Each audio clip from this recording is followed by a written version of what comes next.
Let's go live now to Alan Fisher, who's live for us in St. Louis. Now, Alan, as we just mentioned, this women's issue started off with a big bang for Donald Trump.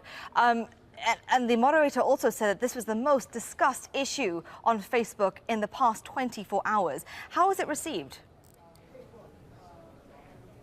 This is actually the most discussed election topic in 2016, and you can consider all the controversies that we've had. Now, we spent essentially the first third of the debate talking about that.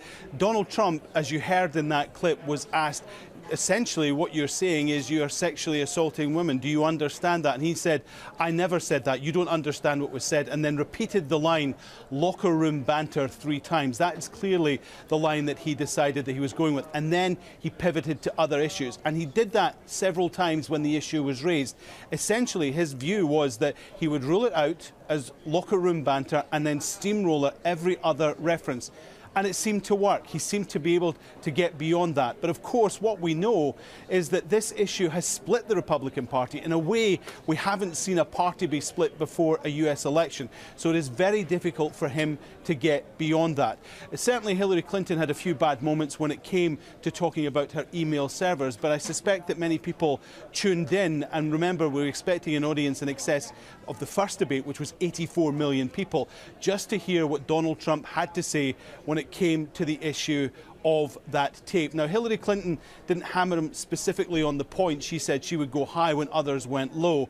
But it'll be interesting to see how the polls reflect how Donald Trump reacted to that. What was interesting is that immediately after the debate, the surrogates flooded the spin room. Here you can see behind me. Now, I managed to grab a hold of Rudy Giuliani, who has been his main surrogate throughout Sunday. He's been the only one on the US political talk shows talking on behalf of the Trump campaign. And I asked him if he thought that Donald Trump had now put this behind him. Listen to what I asked him. Listen to what he had to say. Does this expand his support beyond the base? I would say it expands his base enormously. Goes way beyond Republicans. I think Democrats are going to look at that and say, on one side, we saw a president, a strong president. On the other side, we saw a person who's been a failure as Secretary of State, who can't keep her promises. That whole story about Abraham Lincoln, give me a break, Hillary. I was a prosecutor. What you said to Goldman Sachs, I read it. I read the transcript. You said sometimes you have to say something different in public than you do in private. You know what saying something different in public than in private is called? It's called lying.